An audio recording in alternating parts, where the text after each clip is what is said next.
afternoon, ladies and gentlemen, Mr. President, Professor Tumon Barker, Professor Tumon, VPs, Deans, academic professors, ladies and gentlemen.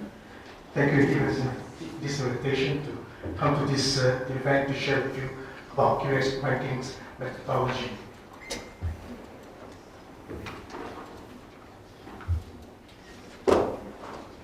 So we can see from this chart the popularity of rankings over the years.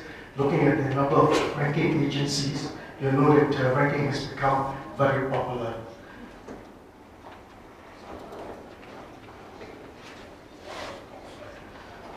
In the recent presentation made by one of the academic peers, I come to know that some of these trends that's evident in this higher education. One of them that this academic has acknowledged is that ranking has become a global phenomenon.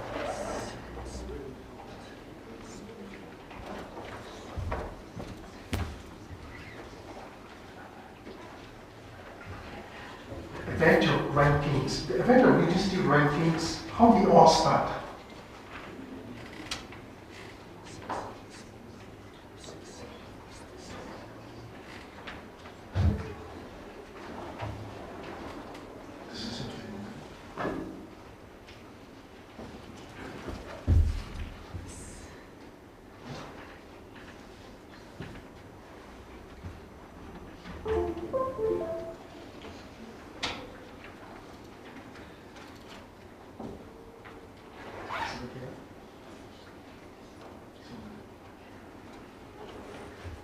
So the fundamental reason for the great interest in rankings has got to do with the onset of globalization. This has led to keen interest among students and stakeholders towards rankings information. Looking at this slide itself, you can see the tremendous growth in this student mobility from 2.1 million in the year 2000 to 4.5 million in the year 2012.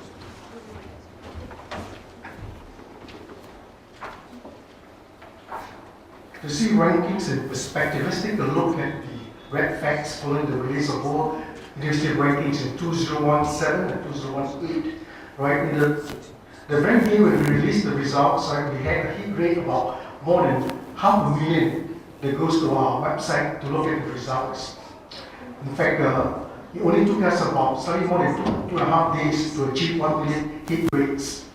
Not just in terms of students or even some other stakeholders looking at our website, we can also see the media clippings globally across the week of launch. Meltwater recorded over 5,000 media clippings. And we're talking about media agencies. We're not referring to those unknown media agencies. We're talking about Guardian in UK, even in Singapore, we have this Straits Times and so on and so forth. In the year 2016 itself, right, over the 1 year period, we hit a website rate of about 36 million visits. And that's pretty impressive, isn't it? So what are some of the advantages to be part of the rankings? To be seen is to be perceived as having arrived. To be seen is to be part of a global phenomenon and trend. To be seen is to know where you are in comparison with regional and global institutions. To be seen is to enhance your attractiveness for international students, staff and funding support. To be seen is to enhance students' chances of scholarship to study abroad. To be seen is to enhance graduates to work in established companies or government sectors. To be seen is to be in alignment of becoming a world-class institution. To be seen, the list can go on. So what we're not in the rankings, I think media has gone through the class earlier, right? If you're not in the rankings, some people will perceive that you don't exist at all, or you're not good enough. So who are the major players in the region? Look at this slide. I'll just focus on 3 of them. QS, THE. THE stands for Times Higher Education, and ARWU, Annual Rankings of World University. Alright, well, for the case of THE, what are some of the indicators they look at? They look at teaching, alright, they look at research, to look at research citations, to look at international outlook, industry outcome. Altogether, the 13 indicators. The all rankings, world university rankings, they look at alumni, they look at awards, they look at highly cited researchers, papers in nature and science, papers index per capita performance.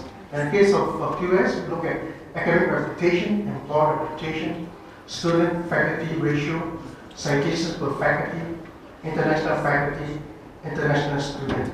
Okay, what is the difference between QS and the rest of the rankings agencies? The main difference is that in the more traditional rankings, in the case of PhD or ARWU, the metrics tend to gear towards hard data. They look more on research citations, award winners, and so on and so forth. So having said that, you find that in their rankings, they tend to rank those universities who are more established, particularly from those Western countries, the US or UK. You'll find that in their rankings, many of the top listed universities are coming from these two regions. Whereas in the case of US, you find that the more distributed distributions are in terms of university across the globe, particularly Asia. So which rankings to adopt? I mean, there's something to very successful, either for the parents or for the stakeholders, or which rankings to adopt. So QS is one of the big three ranking organizations. I think this map is also highlighted for. And also we have this IRAC, the one that even evaluate all the rankers, and they awarded us with this award as well, but first to be approved by IRAC. So having said that, let me come to you about the way that we go about in evaluating universities. Right? I think this has also become by many of us just quickly go through it. This is the way that we evaluate world university rankings. We only examine 6 indicators. We look at academic reputation, employer reputation, faculty student, citations per faculty, international faculty, international students. I think what is more of interest to you will be looking at Asian university rankings. We examined the 11 indicators. Right? The additional indicator that was introduced this year was in the area of international research network. This looks at the degree of international diversity in terms of research collaborations for each evaluated institutions. Let's look at some of the findings that we had for this recent release of this Asian University Rankings 2019. We evaluated 831 universities. This compared with 517 institutions in previous year. Right? So there has been an increase of 260 new institutions evaluated, which give us a percentage growth of about 61%, which is a pretty hefty increase. This implies that the competition in getting to be included in the Asian University rankings is getting more competitive. So when it comes to the publication, we only featured 503 of them, right, or rather top 500, which is an increase of 50 as compared to the previous year. Previously, we only published 400 or 450 in last year's edition. So how do we get the scores? All right, for example, the research quality, we look at academic peer review, papers per faculty, citations per paper, the weightings are listed there, and for academic peer review, we look at survey that we distribute to institutions' academic peer contacts and subscribers of 2 key databases, the World Scientific and EBS list. Papers per faculty, citations per paper, we obtain the information from Scopus database. Right? Teaching quality, we look at student-faculty ratio. These are the data that we receive from the institutions themselves. We will submit to us the faculty number, the student number. From there, we derive the faculty-student ratio. Graduates employability, right? This counts are obtained from the employer reputation survey that we conduct. Internationalization, we look at international faculty, international students, and also look at exchange students, we look at inbound and outbound students. So who can be part of QS rankings? I think this is something that will be of great interest to you. Provide study programs for both undergraduate and postgraduate levels. Programs will include at least 2 faculty areas in category according to QS classification. They are arts and humanities, IT, engineering, life sciences, natural sciences, and social sciences. Provide institutional data, academic faculty, staff, undergraduate, as well as postgraduate. These are the requests from us for you to submit this hard data to us. And in some cases, we also would like you to write a justification as to why we should include you in the rankings. So how to get there? So we want to know how do we go about assessing institution, potential ones. We will do a pre-assessment of your likely performance and compare it with existing institutions in EUR. Right? So evaluate the nomination counts from the academic and employer verification survey. Right? So we want to see what are the scores that you get out of these survey nominations. And we evaluate the research and citation counts from Scopus. So when do we get the data? All right. Take for example, faculty student ratio, right to there, international faculty, international students. These are the data that you're able to submit to me. From there, I'm able to work better, evaluate, exchange students inbound and outbound, as well as staff with PhD. I think this is quite straightforward.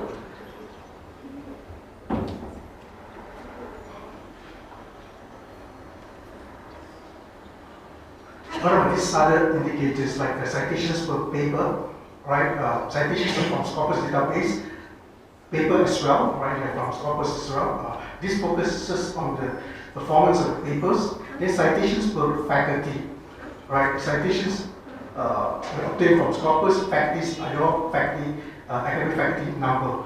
You want to take note for citations, we take a 6-year period count, right? 6-year period count, whereas faculty is 1 year. Right, papers per faculty. In this case, papers are based over a period of 5 years. So there's a difference between papers and citations.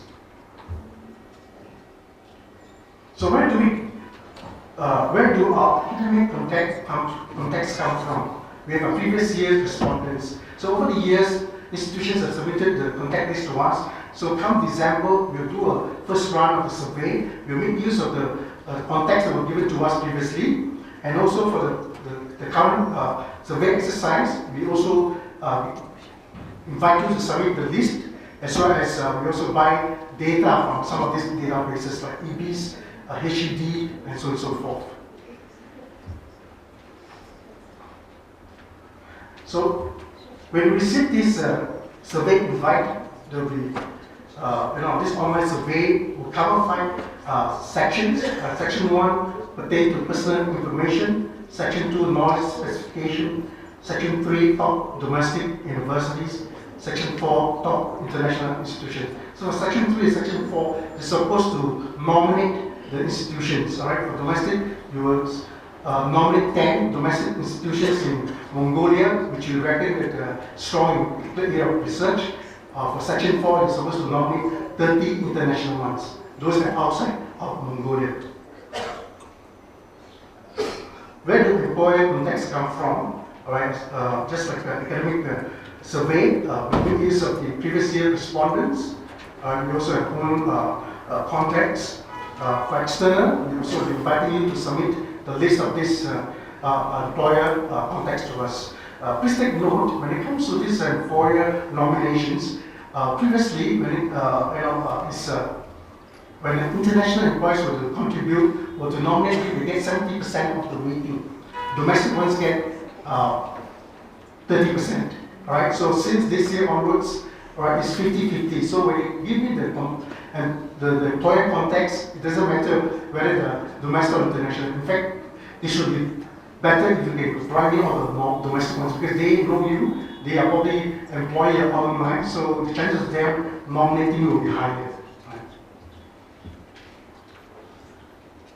So it was academic survey, there are 5 sections to read. Alright, so section 1 is about personal information, knowledge specification. Then you're supposed to nominate top domestic universities.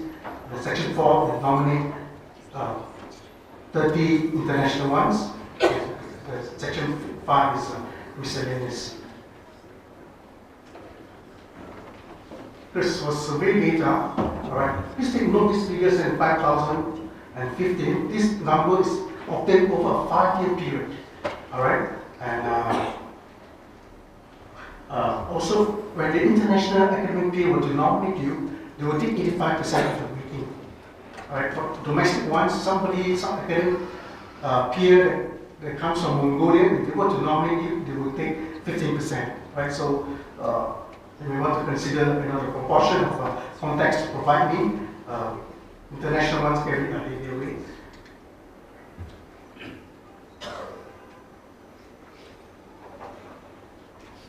About employer responses, we received about 41,000 over a 5-year period.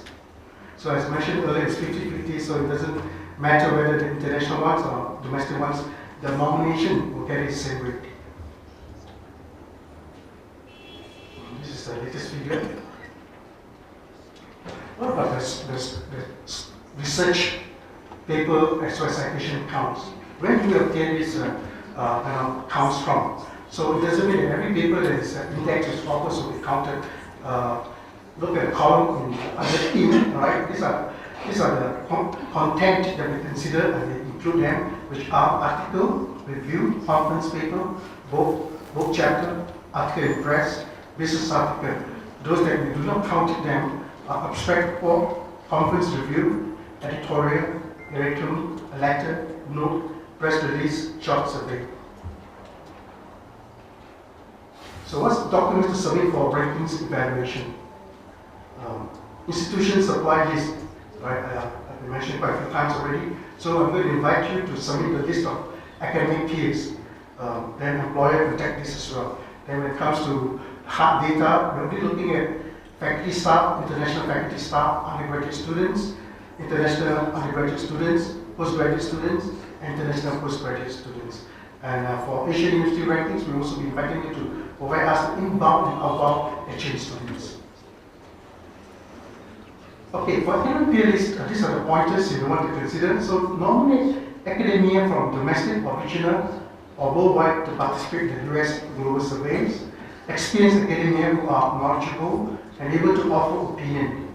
Academia from own university are not allowed to vote for you. In other words, if you give it your own university's peers, they will not be able to vote for you.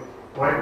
QS will set up to 400 academic peer contacts. So if you receive the list, right, if you have more than 400, you only cut off the 400 and send the survey to the first 400 contacts. Academic contacts can also register through sign up link. We have this facility where you can actually sign up with us. Right? This is a template, very simple. Source is your university and the various details listed in the headings. What's important is the email address as well as the which university they are from. If you don't have your email address, there's no way that we can send out the online surveys.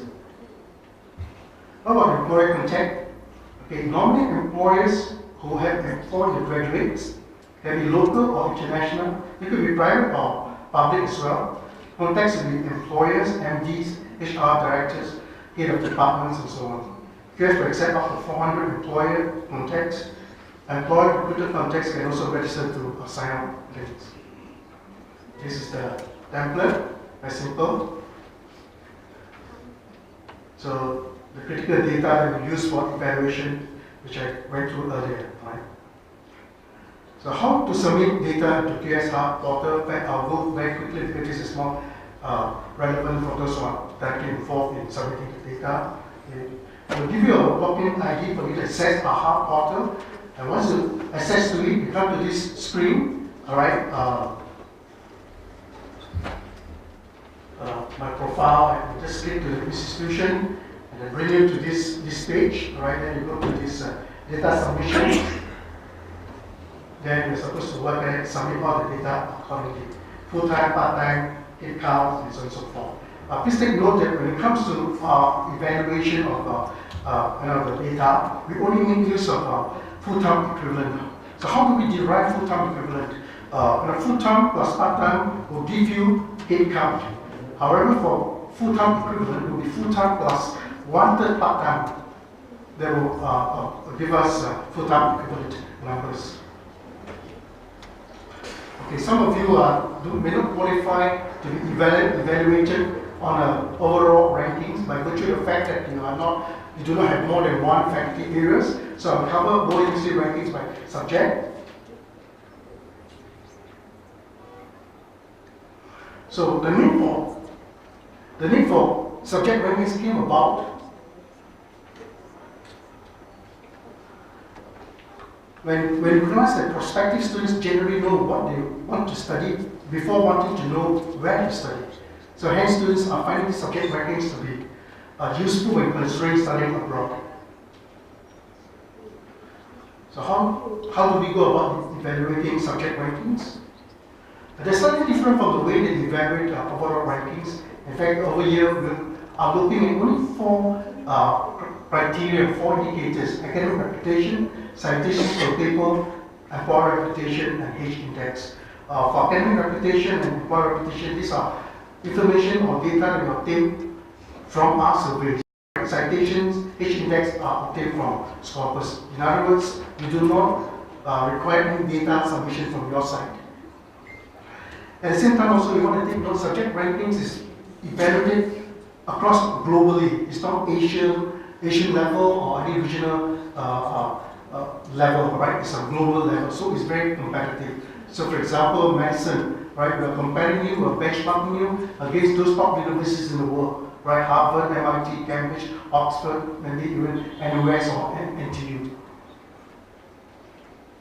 So, because not all disciplines can be considered equal, that's why we adopt adaptive ratings required.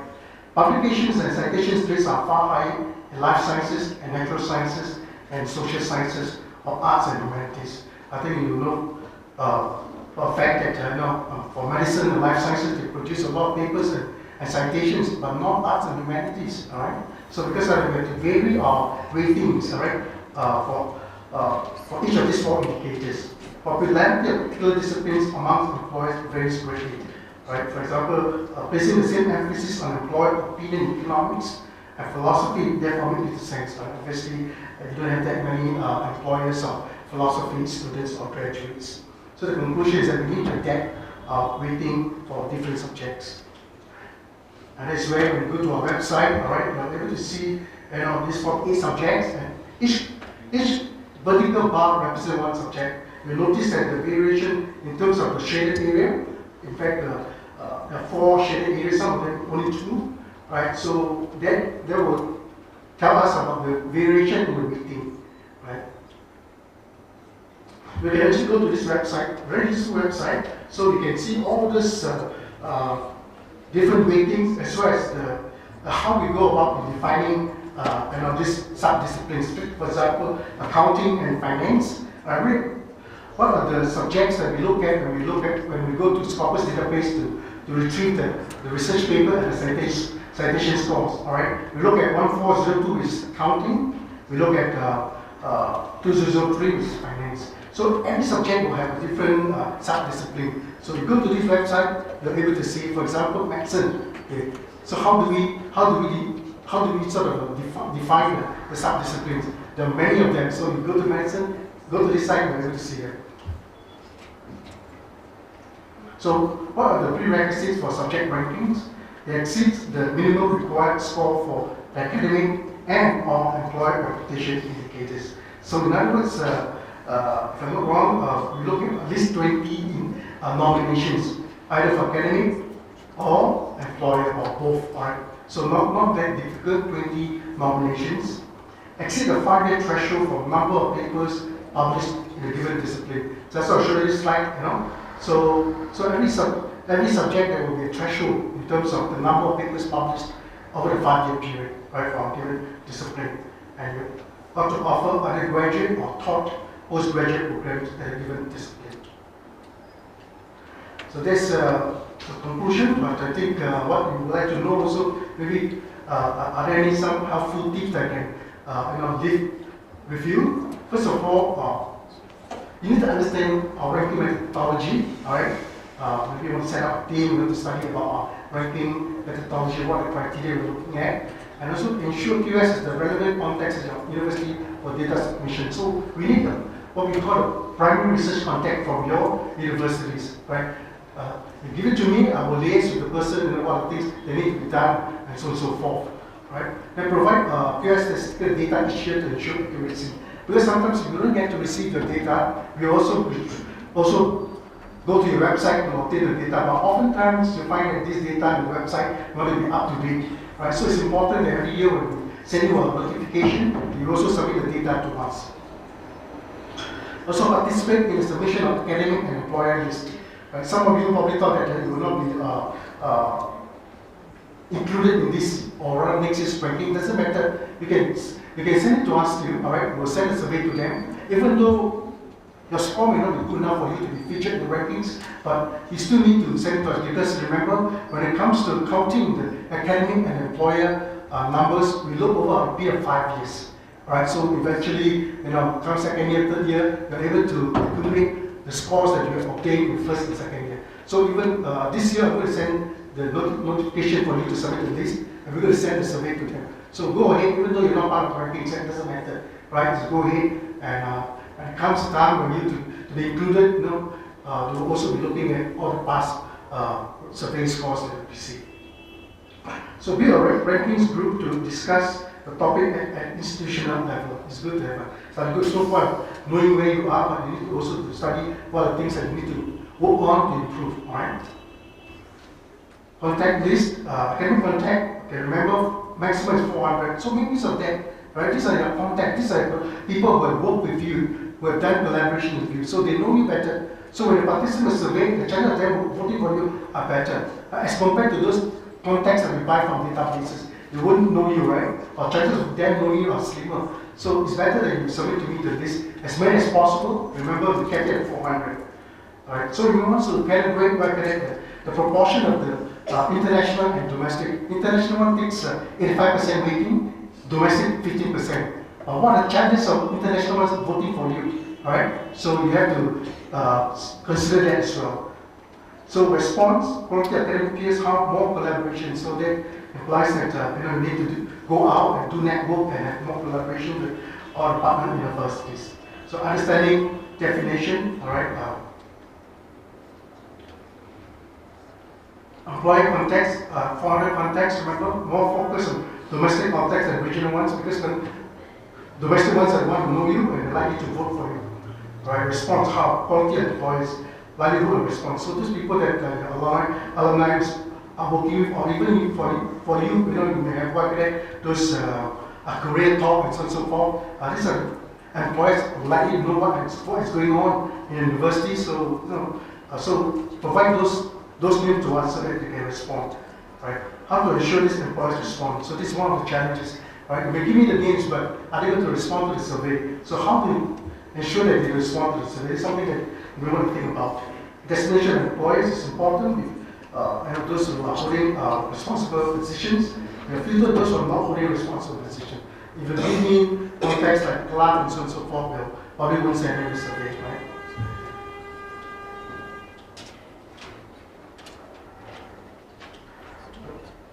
I don't know why it doesn't work, but this is the end of my survey, end of my presentation. So if you have any questions, please feel free to ask me later on, alright? I have a presentation now.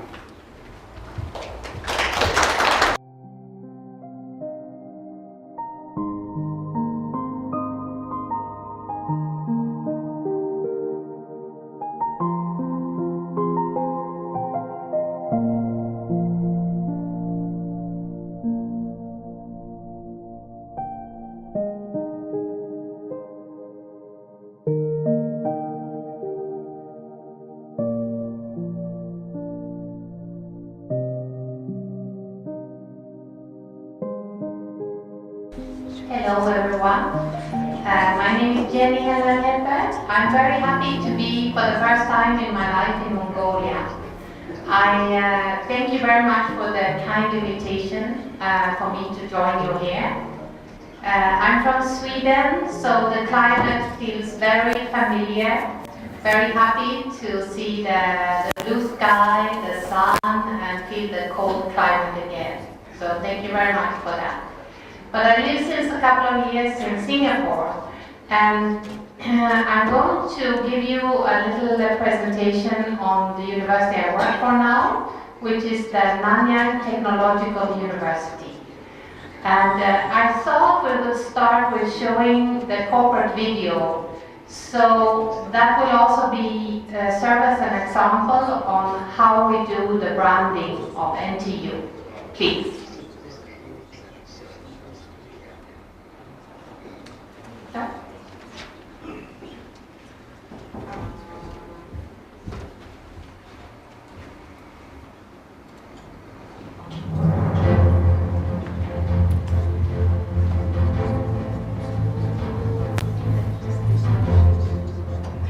Nanyang Technological University, Singapore, is a world-leading research-intensive university. The growth of Asia has seen a rise in ambitious young Asian universities like NTU Singapore.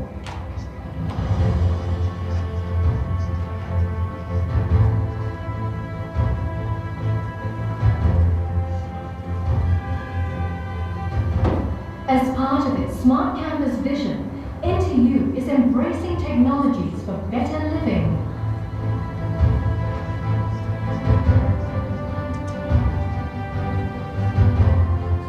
And learning.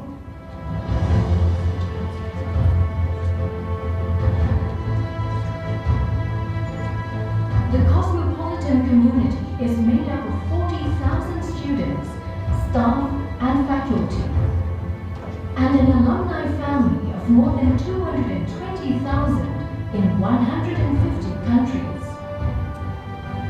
The sprawling campus is an ideal testbed as leading industry players work with NTU on tomorrow's technologies.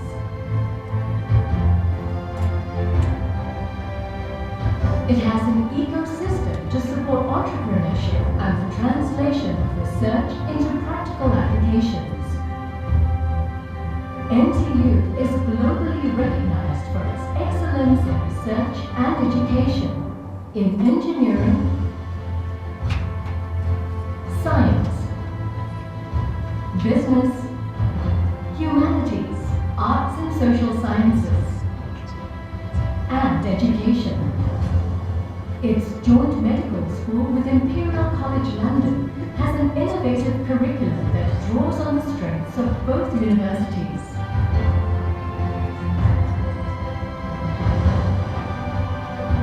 Students enjoy a vibrant campus life and a well-rounded education. Recognized for its sustainability, NTU is frequently named among the top 15 most beautiful campuses in the world.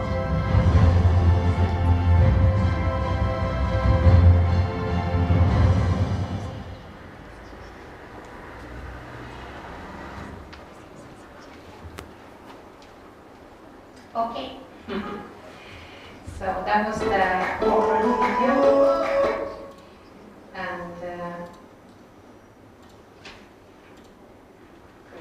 so when I scroll down, okay, great. Yeah, let's go to the next slide directly.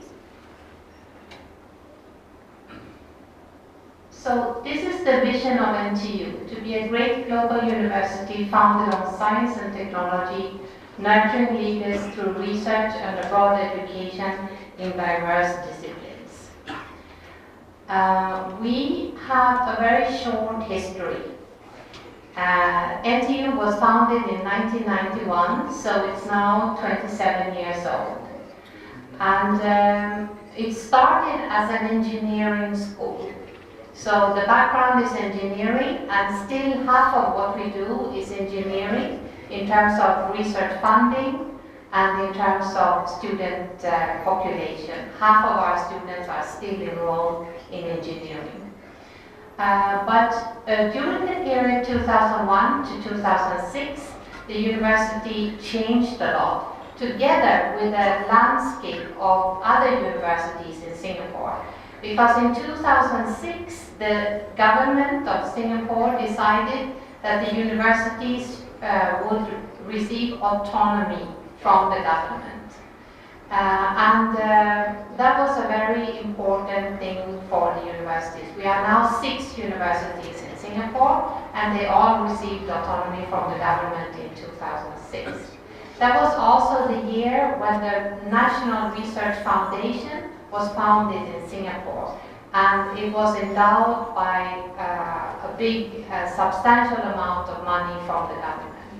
So those 2 things happened in 2006.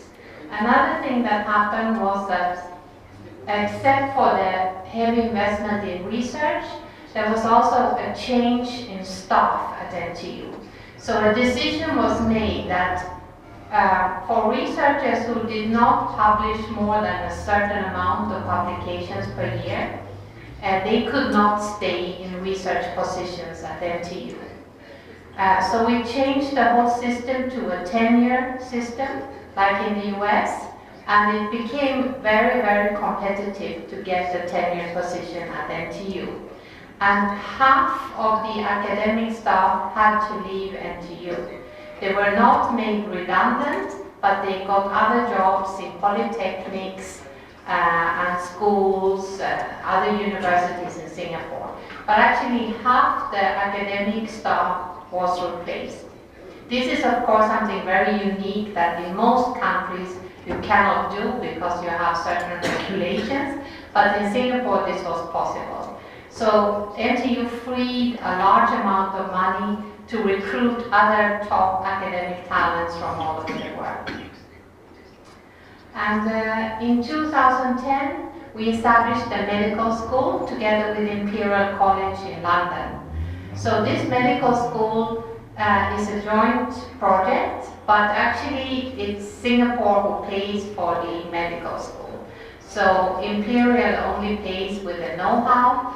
They come with their professors, the professors do research and teach at NTU, but the whole cost is paid by Singapore. And we also launched in 2015 the building that you see on the picture there, which was also featured in the movie very much. We call it the Hive.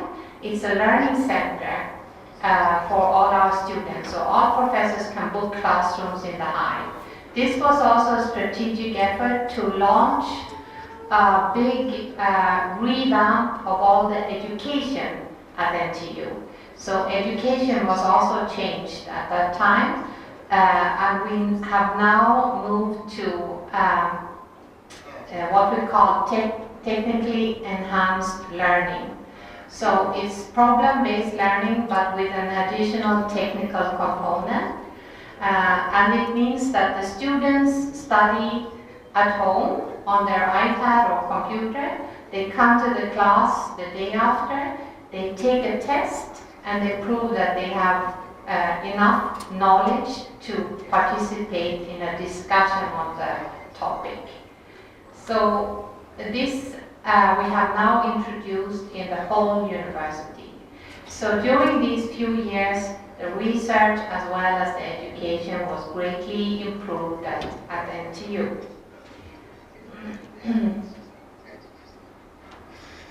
These are some of the facts and figures. So we have 32,000 students at the university, and of those, 10% are PhD students.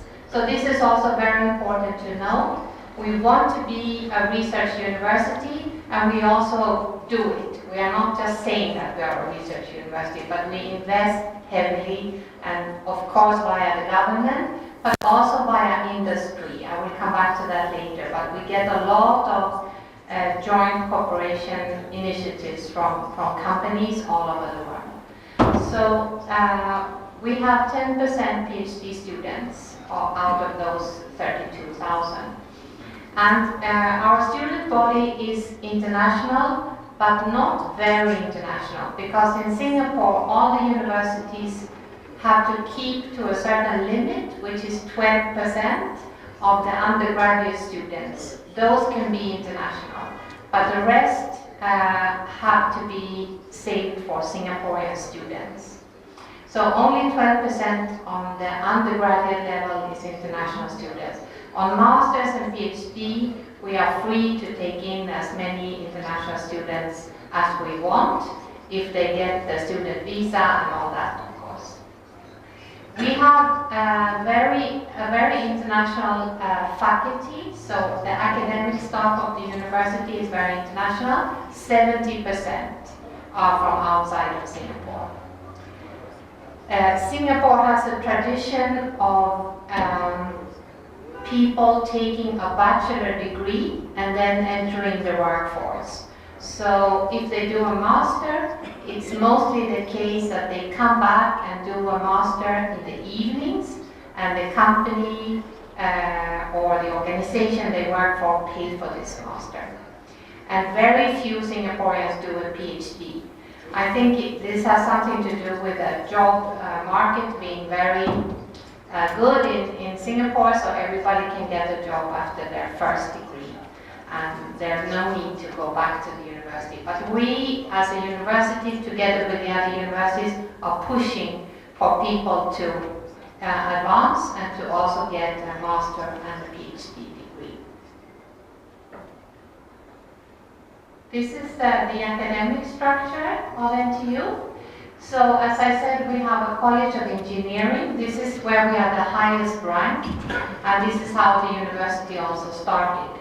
So in engineering, we are the highest ranked in material science, where we count 3D printing, graphene, nanotechnology, robotics, and also artificial intelligence. So this is where we are the highest. Sometimes we are higher than MIT, so we are number one in the world in these areas. And then it's the College of Science, College of Business, we have the College of Humanities, Arts and Social Science, and the College of Professional and Continuing Education. We have the School of Medicine, and we have some autonomous research institutes. And those belong to the NTU family now, but they get their funding earmarked from the government. So that's what differentiates those autonomous institutes. So it's the NIE, that's the National Institute of Education, which trains all the teachers in the country. We have the Rajaratnam School of International Studies, that's more for international relations, public policy, it's terrorism, migration, immigration, etc. So it's like a think tank for those areas. We have the Earth Observatory of Singapore, which observes hazards. Singapore is very safe. We have no natural catastrophes in Singapore, but Indonesia has. So we are helping Indonesia and some of the other countries around us with that. We have the Singapore Center for Environmental Life Science Engineering. The abbreviation is CELSI, so it combines engineering and life sciences. This is the whole university. But as you can see, we started with engineering and we have now branched out, so we are a comprehensive university. There's only a few fields that we do not have. One is law, the other is architecture. We don't have pharmaceutical studies or veterinary science, but most of the things we do have now.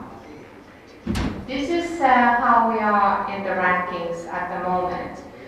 So we are, this is only the QS rankings. We of course use other rankings as well, such as THE, Shanghai ranking, etc. But since this is a QS seminar, I thought I would only pull up the QS figures. So we are the #1 university in the world in the top 50 under 50. So of course we are very, very happy for this one. We are ranked number 3rd among the Asian universities now. We have also been #1 there, but things shift around a little bit. So we are number 3 in Asia, and in the world university ranking for 2019 we are number 12. So very, very happy with this result. When I worked for a Swedish university in the mid-90s, 1995, I used to come out to Asia with delegations from the top Swedish universities, and we did not even go to NTU because nobody had heard of NTU at that time, and NTU wasn't in any kind of rankings or in any high position. So you can see that over those 20 years now, this has really changed dramatically. So I think NTU is a very good model on how all universities who really care about their future and work on certain areas to strengthen and to work on their branding and marketing can really reach the top. I think NTU is a proof of that. Of course, in Singapore, the government is very generous with the funding towards the universities, so this is also a major factor. But if you visit NTU, you will feel that the spirit is very entrepreneurial in the university. Everybody's working around the clock the whole time. We email each other in the night, all of us, and we are on the ball the whole time. Researchers as well as admin people as well as students. So this is a fantastic spirit, I think, very, very encouraging and inspiring.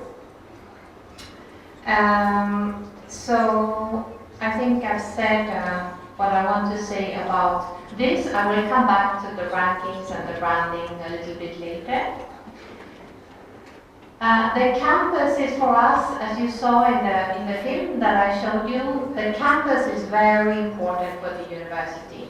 And I once listened at the previous president of the university in Lausanne, the technical university there, EPFL, and that was a very inspiring president of the university. And he said to me that what is most important to attract foreign researchers and to attract top students is the campus. So I'll never forget that.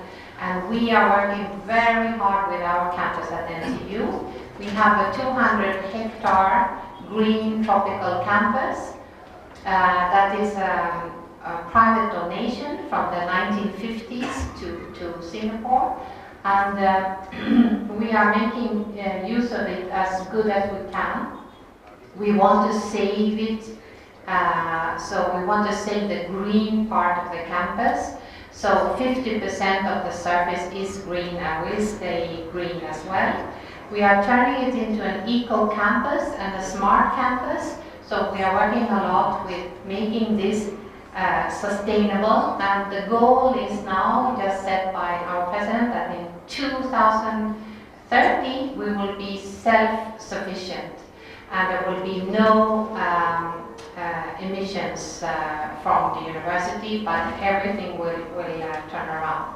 So we are working very hard on this, but we are already very far advanced in this. As you can see, there are solar panels on all our buildings, and 57 of our buildings are Green Mark certified, and 54 have reached the highest, which is the platinum degree on the Green Marking. And we have a lot of initiatives to keep this campus beautiful and sustainable, and also now a smart campus. Here you can see another of our landmark buildings. This is the newest building that we inaugurated almost a year ago now. We call it the ARC. So coming back to the learning, I told you that we have switched the way we are learning and teaching. So we are now focusing on innovative learning, and we are using these flipped classroom models for that. And the ARC is also a place for flipped model classrooms. So we are not building anymore any big lecture halls, but only those small areas where the professor is with a group, but the group is only 5 to 6 students. around one table, and then we have 5 to 6 such tables in the room. So it means that we have 25 to 30 students only in a lecture hall. And that's it. So no more big lecture halls. And what is also interesting is that our medical school, the first cohort of students graduated last summer, and none of them have ever been in a lecture hall. They have just taken part in these kind of flipped classroom models. And we are very happy with this change. Our students are doing very, very well in the flipped classroom model type of learning. So we also have some residential learning. We have a big residential part of the campus too. So half of our students actually live on the campus. And they do training where they live also. So the professors can come there and give lectures in the residences. These are the focus areas for research for NTU. So they're all interdisciplinary. We try to work as much as we can interdisciplinary. The first one is Sustainable Earth. Second one is Global Asia. Third one is Secure Community. And then Healthy Society and Future Learning. And those we have established together with the government. Those are areas, focus areas for the country as well as for the university. This is how our citation impact has risen over the last years. If you look at the first year, it's 2004, and the curve I would like you to look at is the red one, that's NTU. So this is how we compare ourselves with some of the top Asian universities. So we are the red curve, and after us it's Hong Kong UST. The National University of Singapore is the darker blue curve there. So this is of course very interesting, and we are the first in Asia for 5 years. So in terms of the STEM sciences, there is no other university in Asia with a greater output than NTU. This is if we compare ourselves in Europe with some of our European partners, so we are still in the red curve, going up quite dramatically, as you can see. And the other universities, the green one is University of Edinburgh, the lighter green one is Imperial College in London, etc. So also, if we compare with the European universities, we are up quite a bit. And the other universities who are on top, 2.1, etc., those are the big American universities, very famous, like MIT, Stanford, etc. We, as I said, we are working to be an international university. So we have 359 partner universities in more than 45 countries. We have 50 joint programs about. So those are masters and PhD that we do together with other universities. We have 700 active research collaborations with more than 200 global institutional industry partners. And we have a goal of sending 80% of our undergraduate students out, and we are already at 74%. So this is quite high. But we count also shorter periods, so we count 3 weeks, summer school, language program, etc. We still find that this is an international exposure for our students. So this is how we work with internationalization, the priorities that we have. So student exchange is of course a big priority for us. We have industry partners, and quite a lot. So actually, if you count all the industry partners that we work with, we have about 1,000 of those. And we use a lot of them for the immersion of our students into industry. So we send a lot of our students also on training, traineeships, etc. abroad and in the country, but mostly abroad. The global talent is to try to draw faculty from all over the world. And the same goes for student recruitment, so degree-seeking students. We try to recruit the best ones from the region, the ASEAN region, but also from China, India. We get a lot of top students, and we get more and more students from Europe and the US who are understanding that NTU is a good university in Singapore.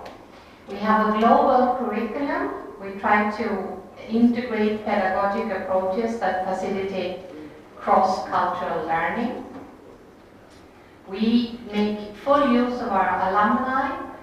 We have strong alumni groups, especially in China. Our alumni groups are fantastic. So they work, I think there are 20,000 active alumni in China for the moment, and they organize all kinds of events the whole time around China. So we encourage that. We just established 2 days ago our alumni group in Japan, and we are already very active in Europe and in ASEAN, etc. So we try to make full use of the alumni. This is very important in international. They can help you a lot with spreading the word about your university and making sure that the students can get traineeships, etc. abroad. So this is an important part. And then of course the communication. So to always have a high international visibility and to make yourself stand out as a global partner of choice for leading universities, industry, etc. And this is of course an ongoing process. You can never relax and think that now we are famous. This is also not really true for NTU. We still have lots of work to do in Europe, for example. We have a lot of work to do in the US. In Asia, we are known. We are known in Australia, India, etc. But Europe and the US, we have to work harder. One, of course, obvious way is to work with branding, including our ranking results. I think we don't have to go into all of these areas. This is just a list of some of the top universities we are working with creating joint PhDs and joint masters. So that's very important for us. And we have many programs, scholars programs at NTU, where we give scholarships to students who want to join us. So this is just a few of those. This is the NTU University Scholars Program that we have. We have the Renaissance Engineering Program. This is a very good flagship program for NTU. It is the most sought after, most highly competitive program in Singapore, actually. So it's an engineering program where we are linking up with some of the best universities in the world, like Imperial College, Northwestern, University of British Columbia, and University of California at Berkeley. So those are partners in this Renaissance program, and the students spend a year with those universities. So this is important also for your branding, to create these kind of programs that people talk about, yeah, and that people talk about internationally as well. We have some private donations, so we have created a C and Yang Scholars Program, for example. We have the NTU NIE Teaching Scholars Program, which is a program for our students at the National Institute of Education. And now we come to what we think is one of the most important things that have made NTU so successful, and it is the global talent recruitment. So these are some people that have joined us the last years. So they come from University of Cambridge, they come from University of Melbourne, they come from Carnegie Mellon and other universities all over the world. And we have reached out to them and headhunted every one of them to make them come to NTU. And they bring, of course, a whole world of research, talent, international connections, etc. So this has been a strategic move, and we are very, very happy about the results of that. Another thing which has almost been even more successful is the young faculty recruitment. This is for early stage researchers. So we have two ways of attracting them. We have money from the government, which we call the MRF, that's our National Research Foundation in Singapore. So they give fellowships, and we also give Nanyang assistant professorships. So each researcher is awarded up to 3 million Singapore dollars in funding grants by NRF or by NTU. And this is for 3 years. And then you are evaluated, and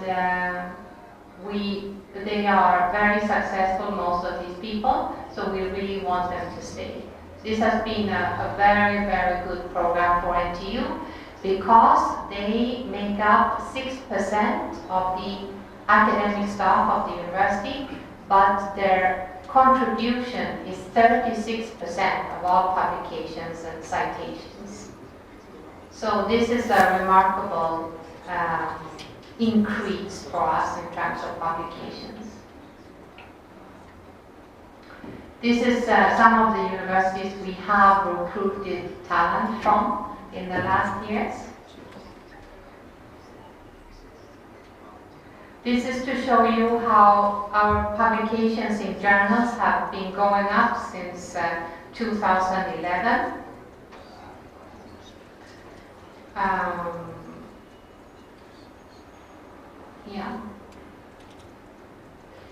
Then we come to the collaborations with industry. So this is also very important, of course, for your reputation and for your research and for your students. So we have been very active in trying to recruit international companies to come and put up their research facilities in our campus. And not only that, I mean, the joint lab is very important, corporate lab we have, but there are also other ways, smaller ways that you can start a collaboration with. You don't have to put up a joint lab immediately, of course.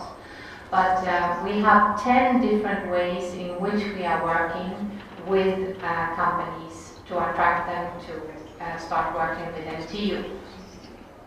These are just some of them. Interestingly, many of them are European.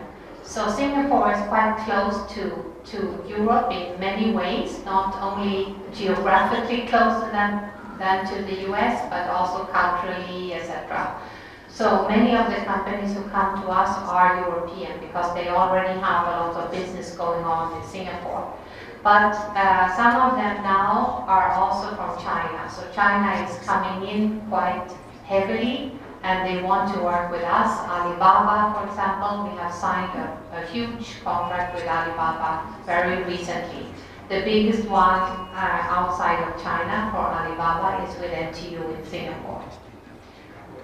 But this used to be our biggest industrial partner until last week when they were overtaken by Hewlett-Packard. So now we are setting up a huge lab with Hewlett-Packard in our campus. But this Rolls-Royce has been for a long time our best and biggest contributor in terms of industry relations with NTU.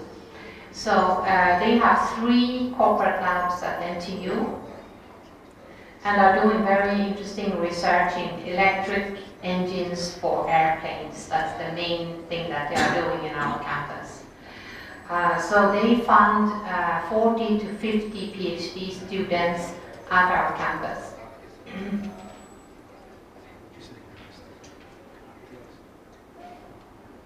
This is the student exchange. So as I told you, we're trying to send out 80% of our students abroad.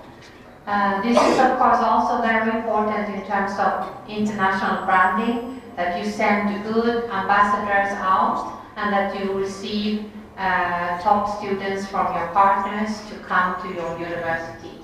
So we are sending a lot of students to the UK, mainly, as you can see, English-speaking countries here, except for Korea, because they love to go to Korea for the K-pop and other parts of the youth culture in Korea. But the UK, Canada, the US, and also Sweden, because Sweden has old ties with Singapore in terms of student exchange, and Sweden is also, as you know, teaching a lot in English, so it's easy to go there. And this is the incoming group, so Sweden is the number one. We have the UK, Canada, Germany, and the US coming to NTU for their international immersion. This is the alumni groups that I was talking about, so you can see the fact that China is very, very active. We also have joined some very prestigious and active networks. Not all international university networks are active, you know. There are some that are really quite asleep, but we try to not stay in those networks, but to join those who are active. So the recent one that we joined is APRU, that's the Asia Pacific Rim University Association. And that is a very, very interesting group focusing mainly on research. We are also active members of the ASEAN University Network, the Aspire League, which is a tech university group in Asia. We are members of Global Tech and the Association of Commonwealth Universities. We are members of many more, but those are the ones that we are most active in as a university. This is also very important for your internationalization, for your branding, etc. So try, if you have connections with some top universities in the world, try to via them come into one of these groups, and it will do a lot for you and your status. So I think what you need to do is to find your strengths as a university. NTU has done that. We have found that our strengths are the campus is very important for us, and how the students' well-being, also the researchers, the academic staff's well-being, that their families can come with them and live on our campus. That's very important. And research is a big strength for us. So we are trying to always talk about our research. The fact that we are in material science ranked from number 1 to number 3 in the world is quite unique. So we do use that in all our communication. And we use the fact that we have climbed the rankings very fast.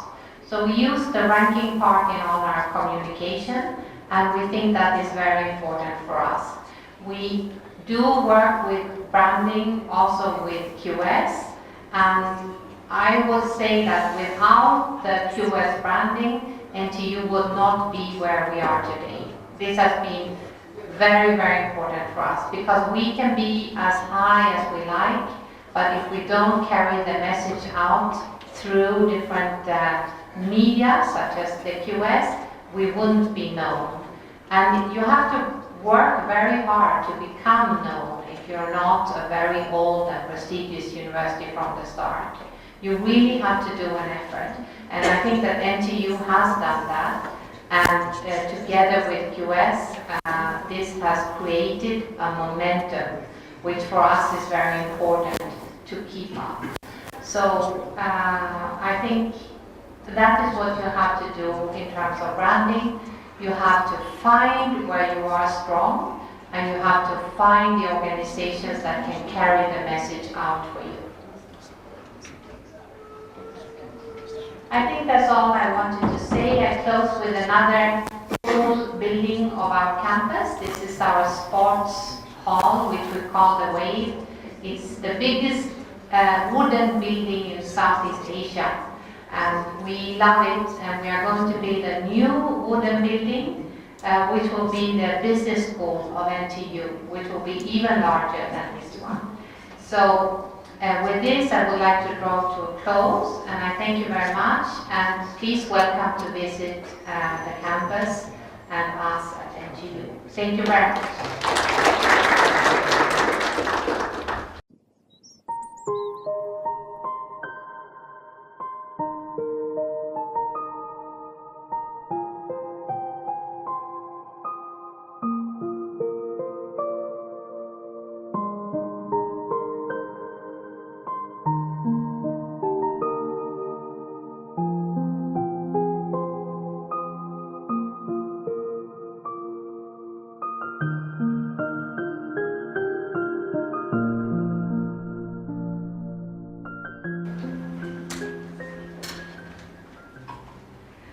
Ladies and gentlemen, good afternoon, and a very warm welcome to the QS Exchange. On behalf of QS, I must say that we are delighted to be here in Ulaanbaatar at the invitation of National University of Mongolia and the Mongolian National University of Medical Sciences. We're very grateful for your hospitality and to be hosted on this beautiful campus today. And the purpose of this exchange is for you to learn about QS and for us to learn about you. Think of it as a first date and hope that today's exchange will be the beginning of many long-lasting relationships. This QS exchange comes at a particularly important time as Mongolia has outlined an ambitious strategy to upgrade its higher education sector in order to meet the international standards. That a small country can be a force to be reckoned with in global higher education is something demonstrated by countries such as Estonia and Lithuania. These are countries that have an even smaller population than Mongolia and a similar socialist legacy. Yet, Estonia has 3 universities in the QS World University Rankings and Lithuania has 4. Slightly bigger and yet still considered small countries such as Ireland, Finland, and New Zealand, they have between 8 to 10 universities in the QS World University Rankings. And my home country, Singapore, has 2 universities in the Global Top 100, which is more than India, more than Italy, and more than Russia combined. One of these top-ranked Singapore universities, NTU, will be speaking here today. Part of the success in the rankings are the hard numbers, publications, student-to-faculty ratios, etc. But equally important, and often underlying these figures, are the softer areas of branding and international partnerships, without which universities cannot advance rapidly in the rankings. As you will find out today, we have a range of solutions that can help you build your university brand and platforms to facilitate international collaboration. At the same time, we at QS are also keen to learn what is happening at Mongolian universities and what you, as decision makers, are planning to do now and in the future. So I hope this event will lead to a genuine exchange of ideas because I believe we can all work together for our mutual benefit. So allow me to thank all of you again for your participation. I hope you enjoy the presentations and I look forward to your questions during the Q&A at the end. So now I will start with the mission statement of QS, and that is to enable motivated people around the world to achieve their potential by fostering international mobility, educational achievement, and career development. This is our mission statement, and you will see the values reflected in all our products and services. Just a quick note to introduce myself. I have a basic degree in graphic design, and thereafter I went on to do a master's in strategic marketing, so I'm not exactly an academia like all of you here. My first job when I left school was already in the creative industry, advertising. And I've been with the company for the last 17 years. When I first started with QS in 2002, there was only 2 products from QS, which is the World MBA Tour and the World Grad School Tour. These are international student recruitment fairs. And at that time, Asia was just simply not ready for such kind of activities, international activities. So, so I used my commercial or corporate experience and created a lot of what I call blue oceans for QS, which I will introduce in a while. So I've had the privilege of handling a huge diverse of commercial portfolio, from something as soft as baby diapers to something as hard as commercial cranes. So when I came into this industry, it was very challenging, but I managed to understand the education sector and came up with a lot of services and activities to help universities raise their profile on the international stage. A quick note about QS. QS was founded in 1989 by a man called Nunzio Quacquarelli. That's the Q in the logo. His first product was just the MBA career guide, which I brought a copy for you to see. And this was actually part of his thesis when he was a student at the Wharton School of Business. So what I'm trying to say to you is, from just a small little guide, the company can grow to what it is today. So anything is possible. So don't lose heart, okay? There's a lot of opportunities out there.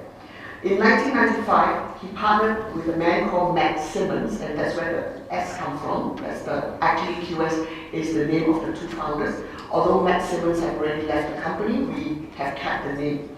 And together they started the World MBA Tour. That was the start of the international journey for QS.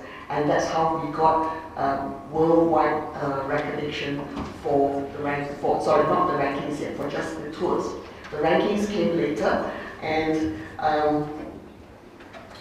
you all know QS as the rankers. That's a brand. But actually, QS does a lot more. Rankings is just the tip of the iceberg. What we do in a nutshell, maybe this will help you understand better what QS actually does. We do a lot of philanthropic activities, like what I call the public services. The rankings is a huge investment on the company. There is no profit there. It is a service to the community. And later I'll show you why did we come up with the rankings. But I want to point out also, we're the first company in the higher education sector to provide free PR for universities. So what it means is, if you have any news that when people read and they go, wow, send it to us. We will publish it at no charge for you worldwide, and I'll show you how we do it in a minute. So this is our philanthropic arm. To feed this arm, we need what we call client-driven services. And this is where I will be focusing my energy on, the external strategies in the form of conferences, seminars, publications, student fairs, etc. These will help you with your global visibility. The other part is what I deem as internal strategies. I will not talk about that today. These are more in the form of consultancy work, etc. So about this presentation, I will stress briefly on the importance of rankings, why QS rankings, some case studies by other unis, and of course the espresso and its case studies and the blue oceans from QS. The importance of rankings, why rank universities in the first place?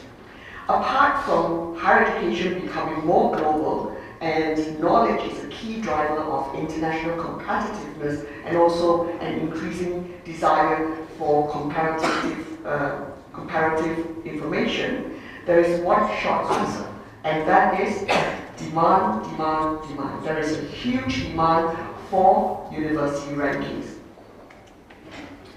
But why QS rankings? That's because our rankings are very famous with this huge group of stakeholders. Now, I mentioned just now why we did the rankings. It was actually meant for international students. We started our business with the international student recruitment fairs. And these students, they wouldn't know a university outside their country. So as a service, QS came up with the rankings, and along the way, all these stakeholders got very interested in it. People like your peers, prospective partners, governments, employers, alumni, etc. So that's why rankings exploded onto the global stage. So there is a huge proliferation of all the other rankings when WeFit first came out. Now these are the big three. ARWU, formerly known as the Shanghai Jiaotong Rankings, came out in 2003, and QS came out in 2004. At that time, THE was just a publishing arm. They broke away in 2010 because they were bought over by venture capitalists. And so today we have another competitor, unfortunately. But even then, out of these three, if you have to choose one, choose the one that A, make you look the best, second, the most active and the most widely referred to. And QS is the most widely referred to in these top three. Here's the reason why. QS is the most searched for on the website by Alexa. This is a report by Alexa. QS is one of the big three ranking organizations as recognized by The Economist, and were the most influential as per the European Universities Association report. QS is also the only ranking agency to be IRAC approved. Who is IRAC? IRAC was founded in 2004 by UNESCO and the Institute for Higher Education Policy in Warsaw. And their objective is to verify that rankings are compiled professionally and with a transparent methodology.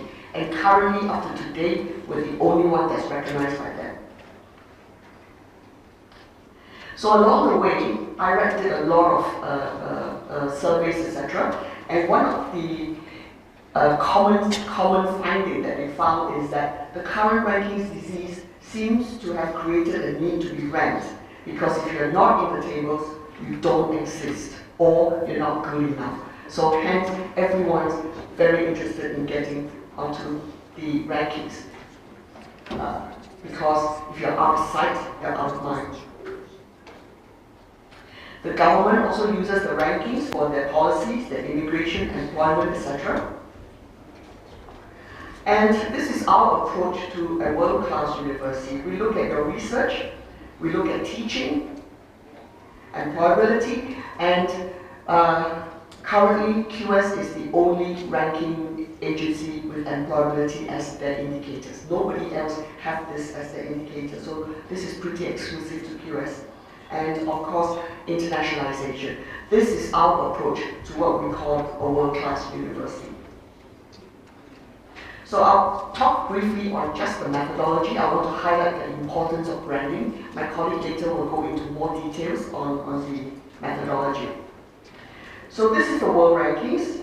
We look at your academic reputation, that's given 40%, 10% to employer reputation, and the rest is on data. 20% to faculty student, 20% to citations per faculty, 5% each to international faculty and international students. But this equates to 50% on reputation, and that's branding, and 50% on hard data. This is the world rankings. Now, let's look at Asian rankings.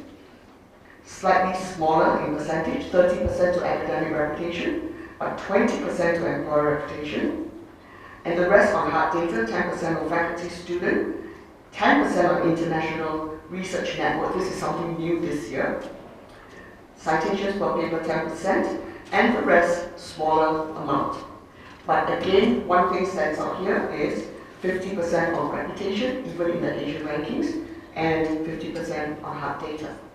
Now, QS not only produces the world ranking and Asian ranking, they also produce the Latin American rankings, the BRICS rankings, the Arab rankings, the ECA rankings. ECA, I'm sure you know, stands for Eastern Europe, Central Asia.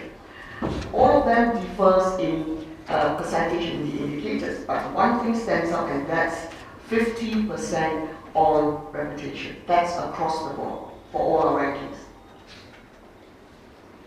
So here's a case study of branding by other universities.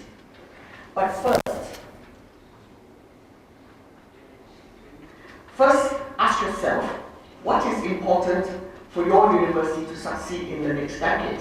How to get onto the world stage quickly and cost effectively. How to improve your strategy, not only locally, but also how to gain international exposure and recognition. I will look at these 4 elements when I'm facing the competition: marketing, branding and positioning, and strategy. Now let's look at marketing. It is the fundamental to all business development. Marketing in the education means know how to promote your institution creatively so as to attract more students and faculty. Use all possible and creative means to reach out to your audience. And I cannot stress enough, you have to be constantly seen, be heard. All these will contribute to what we call top of mind recall. I would like to draw your attention to this first image here. This one is really impressive. Sunway University, a private university in Malaysia. Look at the medium of advertising for them. This is quite unique in the higher education sector. They have their billboards plastered over all the highways in Malaysia, reflecting their strength, etc. And the next one is is a great example, and it's one of the most unconventional advertising mediums for a university. It's on an aeroplane. This is a state university from Malaysia, so you can see how aggressive the Malaysians have now become. This is even quite unheard of for commercial companies advertising on an aeroplane. So what I'm trying to tell you here is the world is changing. So must you. You need to change your mindset. In the past, you probably would have frowned upon advertising, etc. for universities. You probably think we're an institution, therefore we're up there. No, it doesn't work that way anymore. You need to make great efforts to be seen and to be heard, or else nobody would know you even exist, or worse still, you're not good enough. So now, if this brand wasn't so big, would you take a course from an institution called Alibaba? It's because it is a big brand and they can leverage on the brand and conduct any kind of business with it, even a business school. So this is the Alibaba Business School, recently launched in Singapore. I heard Jack Ma has retired from his online business and is now focusing on his education business. And he can do that. He can do anything he wants. Why? Because his brand is so big. His name is worldwide. It's big and prominent. So that's how important branding is. When you have the brand, literally, you can do anything you want. Next, we look at branding and positioning in the education context. A good name and logo are important for a university's future development. For example, everyone aspires to go to Harvard, Cambridge, Oxford, Yale, etc. Why? Even though they may not qualify or the courses are not what they want, students still aspire to go to these top schools, and that's because it is the strong brand, the prestige of the university, and the reputation that inspires everyone to want to attend these prestigious establishments. And everyone remembers the name. It is the most natural thing to say when you're asked to list universities' names. First top of mind recall would be the usual: Harvard, Yale, Oxford, Cambridge, MIT, etc. Branding and positioning in the university context can include values like teaching, research, innovation, thought leadership, trustworthiness, credibility, authority. Always pick your strongest point and differentiate yourself from the others. Strong brands in the higher education sector needs no introduction, and I'm sure you want to be in this position one day, don't you? Well, you can. Just be seen and heard as much as you possibly can, whether it's through research or presenting at conferences, exhibiting at events, doing charity work, invention, innovation, entrepreneurship, the list goes on. Do what you're good at and make sure that it's not a well-kept secret. Make sure the whole world knows about it, right? Last of the 4 elements is strategy. Strategy is about shaping the future, and it is the human attempt to get to the desirable ends with available means. And strategy in the education context means getting to where you want to go in the most efficient and timely manner. In the case of universities, my view is that creating a flagship program or differentiation through programs may be the most relevant, like these examples here. Find your USP and exploit it, always be different. You can consider creating flagship programs and establishing key partnerships with other well-established universities, meaning in addition to building your own brand, you can borrow brands. Whether it's Yale MUS, Mahidol Oxford, or Asia School of Business with MIT Sloan Management, teaming up with a well-known international brand can be a very successful strategy for higher education development. While such co-branding strategies can be expensive, they are also an investment and they need not last forever. Remember, branding is about achieving your objectives with whatever resources you have. Two big brands in education that need no introduction have come together, and the results are there for everyone to see. Grads are able to get jobs in just 6 months' time after graduation. Yale and MUS. A very young and new university then, Singapore University of Technology and Design, also known as SUTD, partnered with MIT in 2010, and the collaboration has already ended since 2017.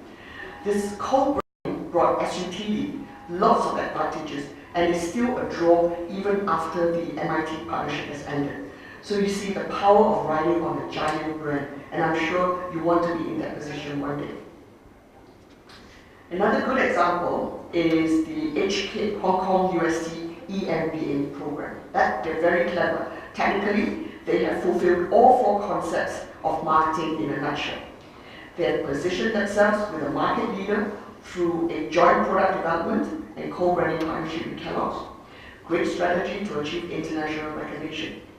Today, the Kellogg HKUST EMBA program is ranked #1 in the world by the Financial Times, and the UST, the university itself, Hong Kong UST, has benefited hugely from this publicity.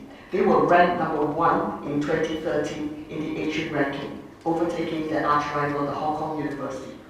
So even though they're not #1 now, they will always be associated with excellence.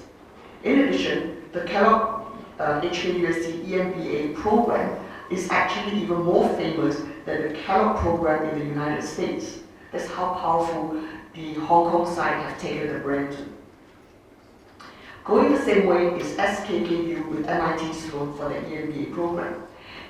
SKKU is a private school owned by Samsung in Korea, and when they first started, they leveraged on the reputation of MIT, and this leveraging won them many accolades, and now SKKU Global School of Business is ranked #1 MBA in Korea, #10 in Asia, 66 in the world. This is a great feat for a Korean business school that started off as an unknown less than 10 years ago. Today, they're no longer in partnership with MIT, but the SKKGSB now stands independently as in a very favorable position in the global MBA rankings.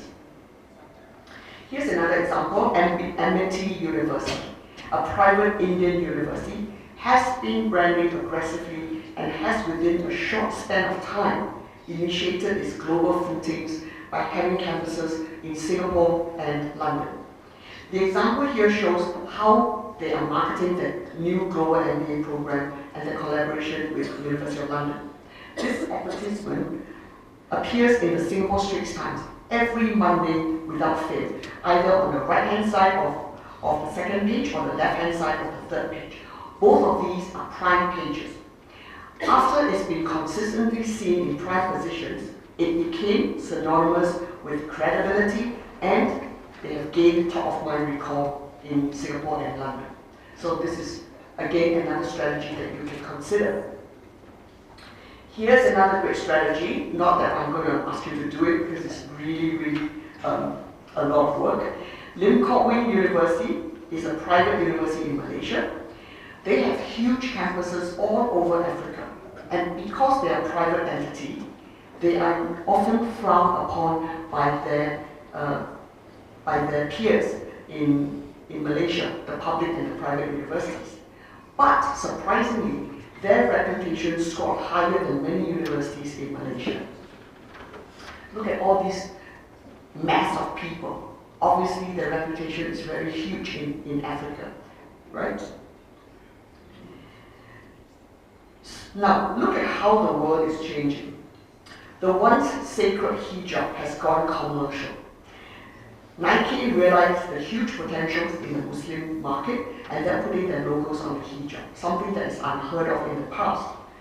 Marketing and branding is the solution to sales in the commercial world, has been and always will be. And translate that to the academic world, it means improving in the rankings, getting internationalized, getting international students and faculty, etc. Without marketing and branding, the whole institution would not be sustainable in the long run. When you're out of sight and out of mind, you either don't exist or you're perceived as not good enough. For many higher education, branding and marketing is seen as an expense, and that is a big problem because your instinct is to cut expenses or keep them to a minimum.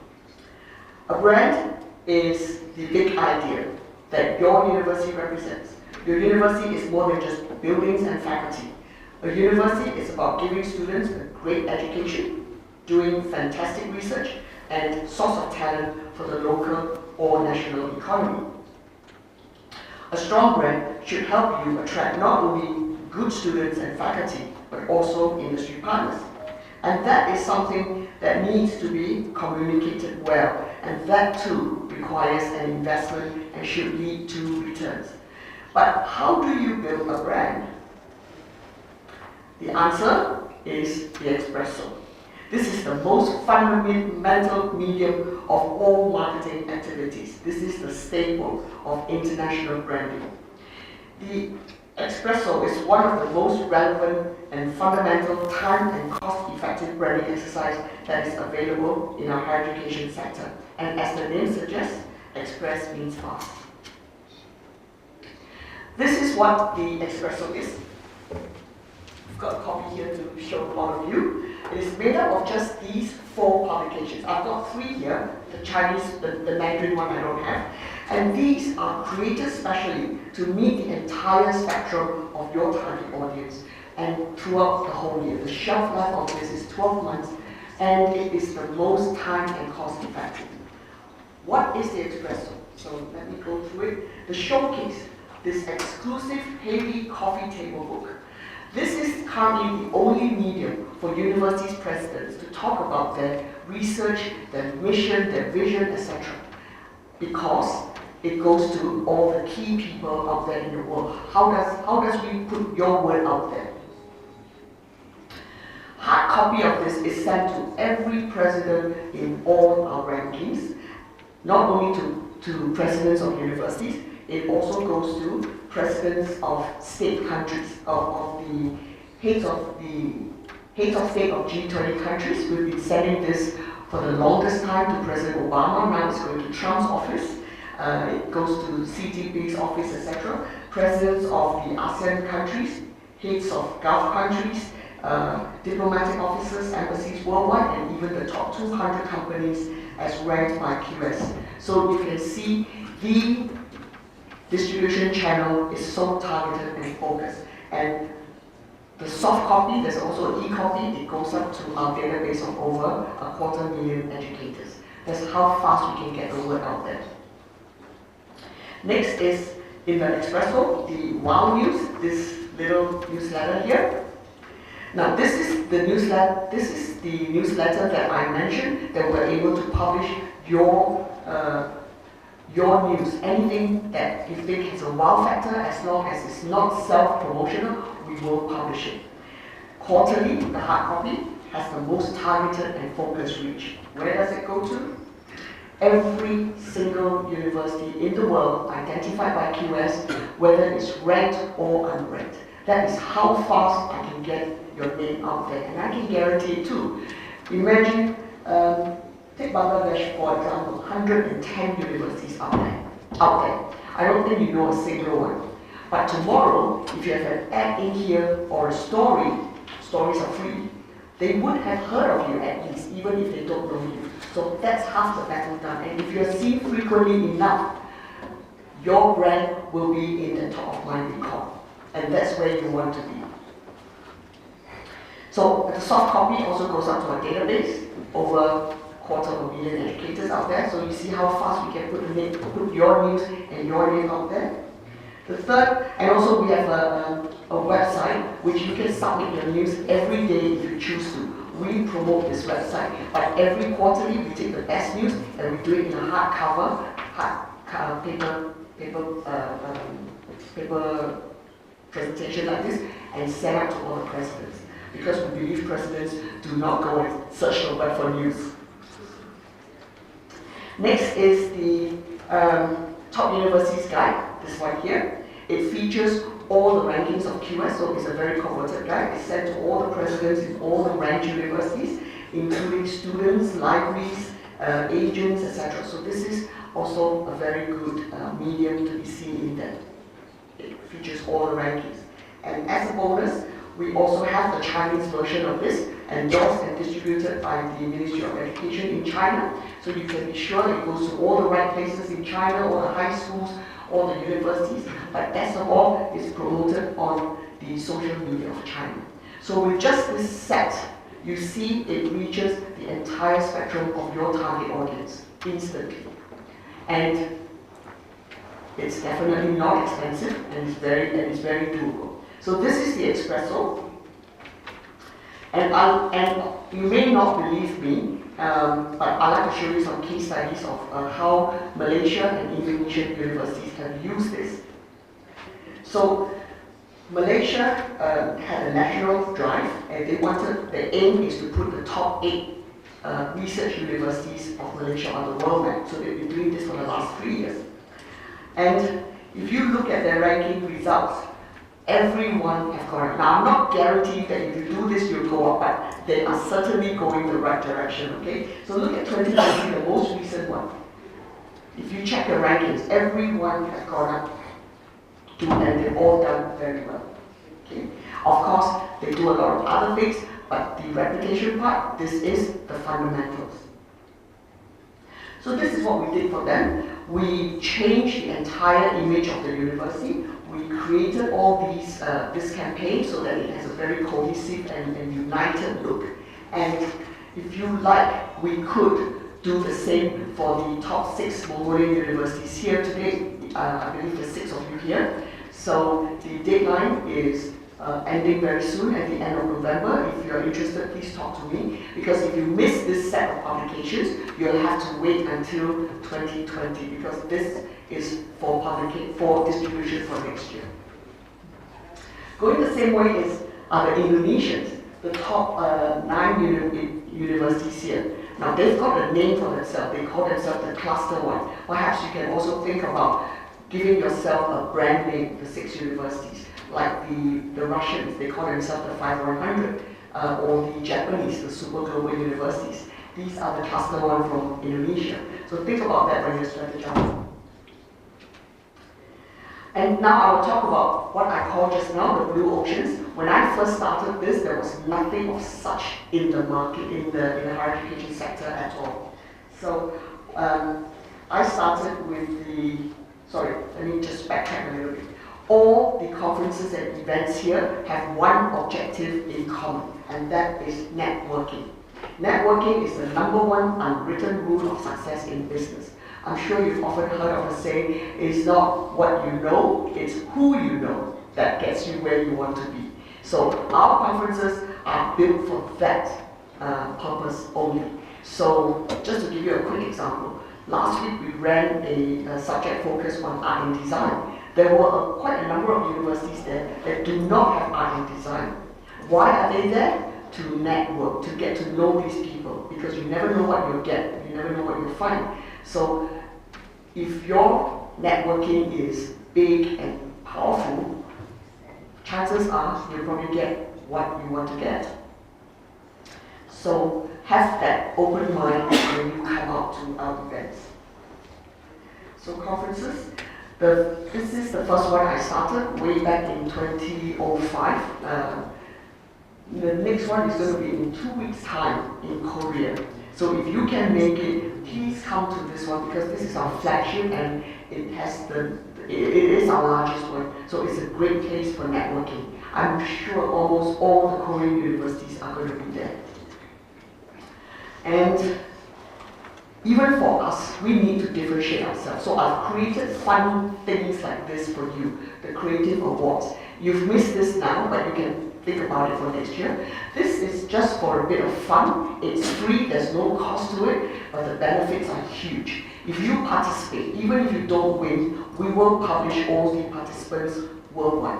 And if you do win, the benefits are huge. And what we look at your corporate video, print advertisement, student recruitment brochure, website pages. These are things you currently have, so you do not need to go and reinvent the wheel and produce additional stuff. So easy to submit. A link or a PDF is all we need. So this activity made QS Apple stands out among all the others, and the sponsor of the Creative Awards, has the privilege of producing a trophy and producing a video clip of that. By doing that, they're able to put the logo on the trophy or on the film, as I will show you in a while. Now this trophy, if you look at this, it goes to the University of Malaysia, so your logo sits in the university for, they're not going to throw in the trophy, it will probably last 50 to 100 years. Your logo will sit in the University of Malaysia. So it goes to Malaysia, it goes to Indonesia, goes to Korea, and whoever wins, that one goes to Russia. So you see the power of branding here. And as the sponsor, you also get to produce the video, which we will play at the opening of the Apple conference, which means this is the opening plenary, so you get the most eyeballs, the most number of people watching you. And it's all free. Look at the University of Indonesia. They won the first prize for print ad. A print ad is a dead piece of paper. Look at how many times we brought their name out to 30 seconds of airtime like this. If you were to put this on a TV, it's going to cost you an arm and a leg. So just look at what we've done for them.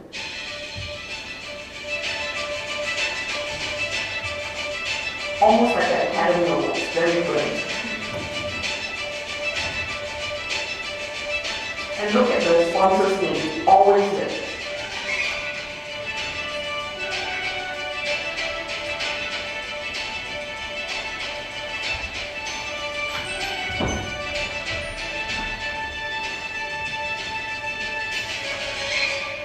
Isn't it great? FOC. So, there are many conferences out there, and even QS need to differentiate ourselves from the rest. So instead of going on student mobility, which was our original idea, because we model after this conference in Europe called EAIE, but because we have a competitor, we have changed direction as well. Right now, our theme follows the criteria for university rankings and ratings. So by doing this, what did we achieve? We look at academic advancement, quality improvement, global recognition, graduate employability. All these were able to attract presidents, deans of research, deans of strategy, etc. But with internationalization, we also attract the international directors, which our competitor is just attracting just one audience, but we attract across. So think about this when you strategize yourself as well. So Apple stands for Asia Pacific Professional Leaders in Education. This conference only moves around the Asia Pacific area. Oh, I forgot to mention, I think it's next year we're going to be in Japan, Fukuoka, hosted by Kyushu University. Okay, please diarize that. And MAPLE stands for Middle East Africa Professional Leaders in Education. This conference only moves around Middle East and Africa. Now, don't even say, I'm not interested in the Middle East, so this is useless to me, I'm not going to go there. It's not about you, it's about networking. There are many people out there that you would want them to know your excellence, your university. So QS is opening up all these territories. Use us, make use of us to reach out to the world. Because if you do it yourself, it's virtually impossible, and you may not get the desired result. So use QS. We're now opening the Middle East. First time we're going into Saudi Arabia next February, hosted by Ifat University, a private women's university.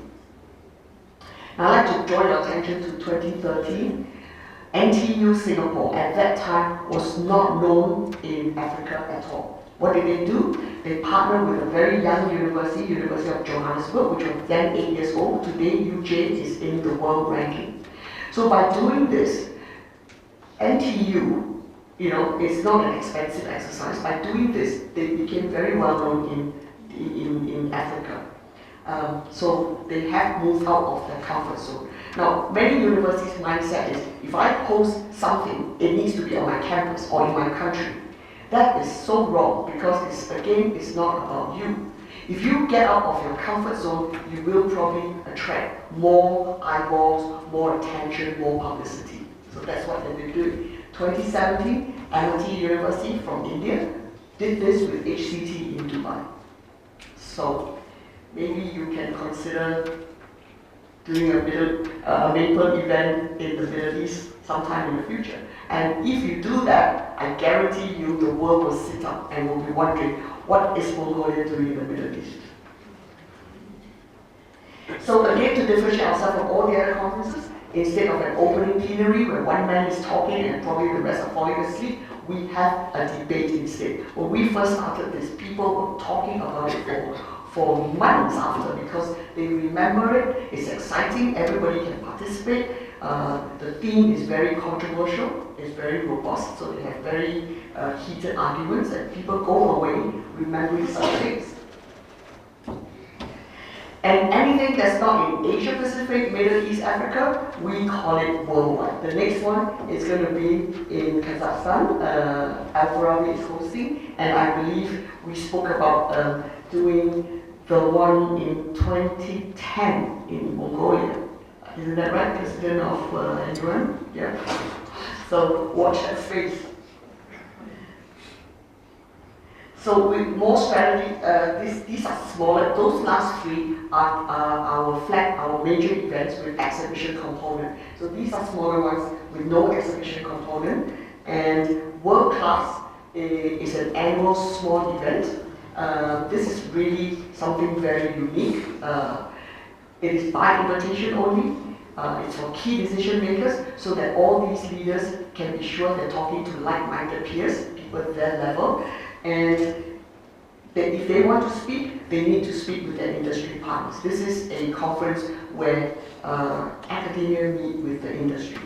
And the mode of networking here is modeled after the corporate networking lifestyle. We used to have very friendly golf tournaments, tennis matches, and if you can't do any of those, we even have to spa for you, especially the ladies. So you can be sure this is a very different and unique conference.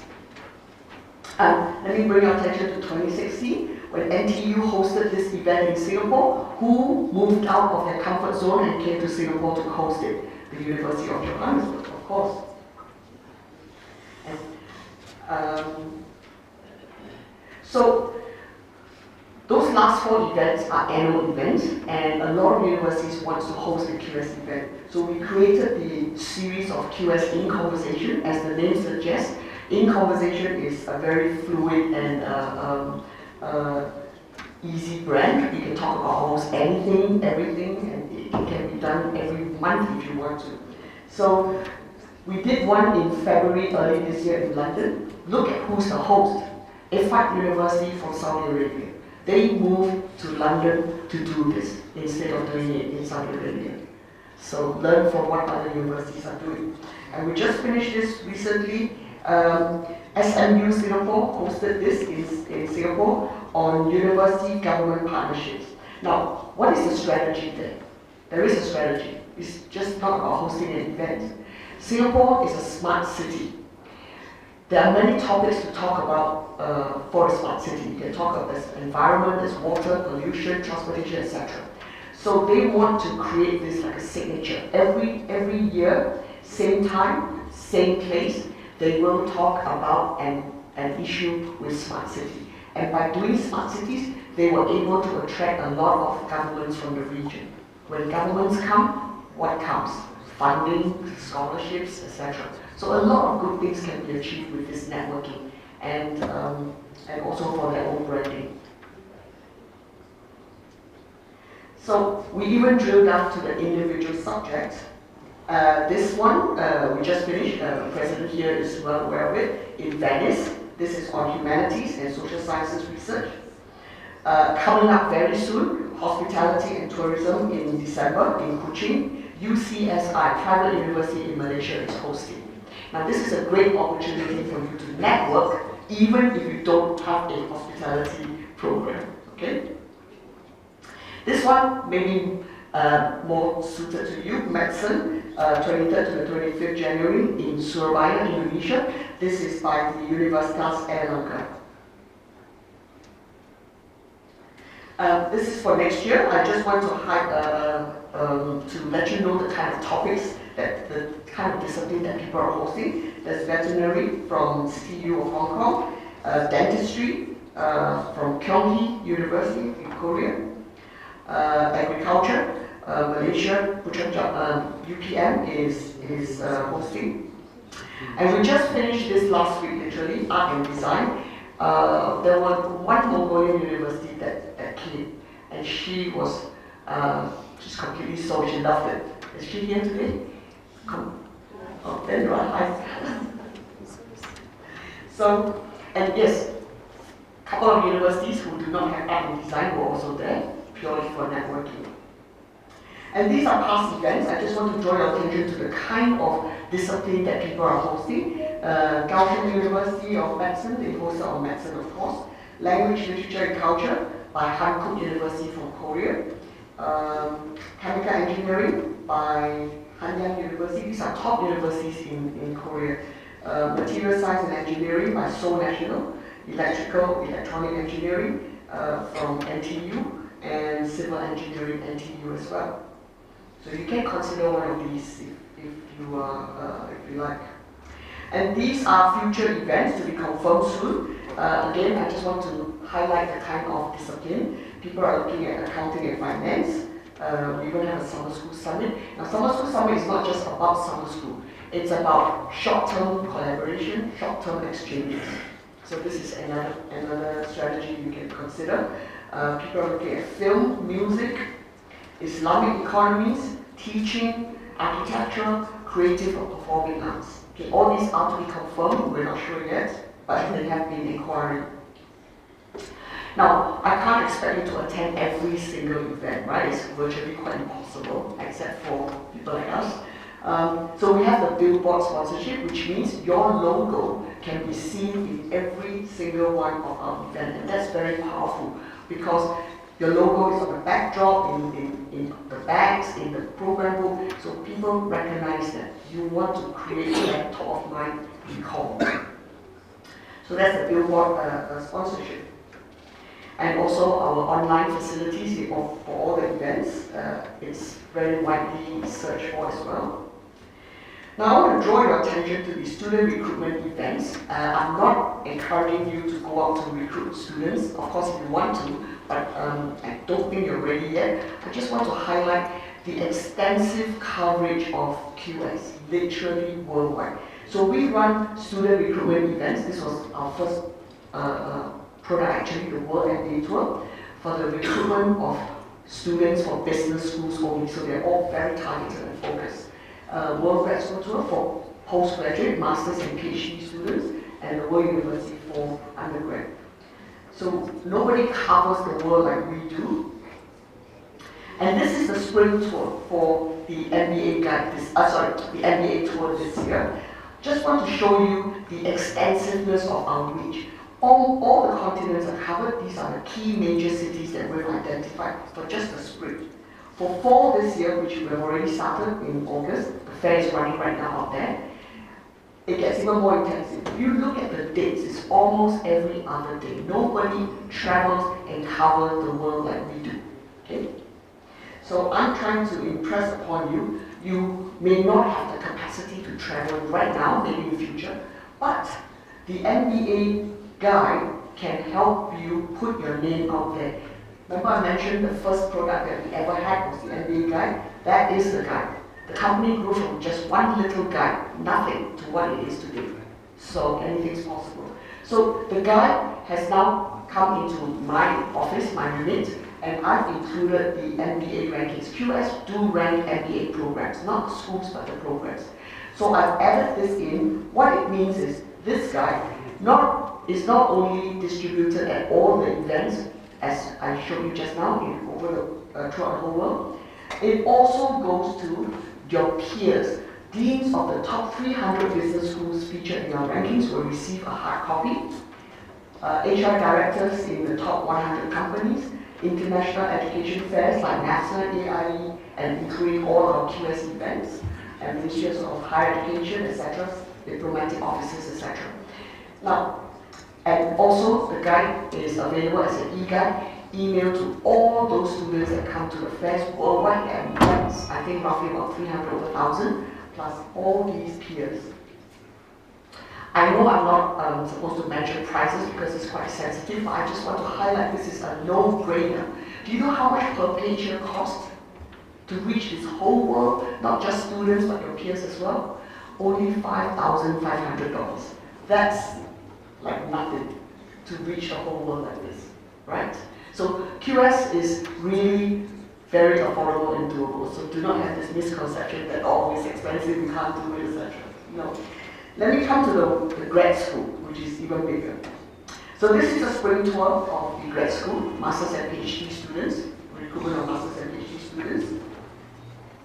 This is a fall tour, literally covering all the continents. You're not ready yet, but you can go into the guide. So I've included the subject rankings in the guide. There are 48 subjects covered in 2018 by QS, and we also included the best student cities rankings. So a copy of this guide is handed out to the students, a soft copy as well, and we also send a hard copy to the deans of the top 20 schools per subject. This means deans from 960 schools are included, as well as the students, and of course the e-copy to our database. HR directors from 100 over companies, all the major events worldwide, and all the QS events, ministries of higher education, diplomatic offices and embassies, etc. So you can see the coverage of just this one little guide. And because it's so affordable, many universities are not just getting one page to promote their universities.